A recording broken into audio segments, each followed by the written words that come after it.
ഇന്നത്തെ റെസിപ്പി ഒരു കാട ഫ്രൈ ആയാലോ. അപ്പോൾ ഇതെങ്ങനെ തയ്യാറാക്കണതെന്ന് നോക്കാം കേട്ടോ.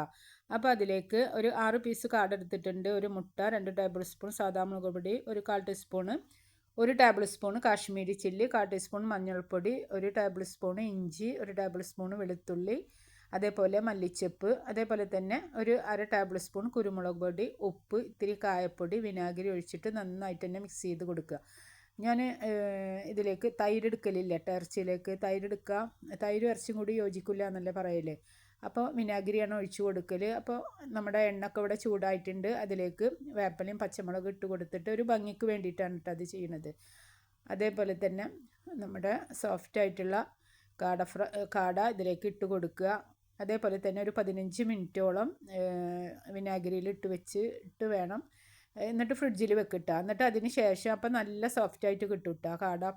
മൂടി വെച്ചിട്ട് ഒരു ഹാഫ് വേവിൽ കൂടുതൽ മൊരിഞ്ഞ് ആയിട്ടുണ്ടെങ്കിൽ കാട ഫ്രൈ കഴിക്കാൻ പ്രയാസമാണ്. അപ്പോൾ ഒരു ഹാഫ് വേവിൽ തന്നെ വേവിച്ചെടുക്കുക. അപ്പം നമ്മുടെ കാട ഫ്രൈ ഇവിടെ റെഡി ആയിട്ടുണ്ട്. നിങ്ങൾക്ക് ഇഷ്ടപ്പെട്ടാൽ എല്ലാവർക്കും ഷെയർ ചെയ്ത് കൊടുക്കണം.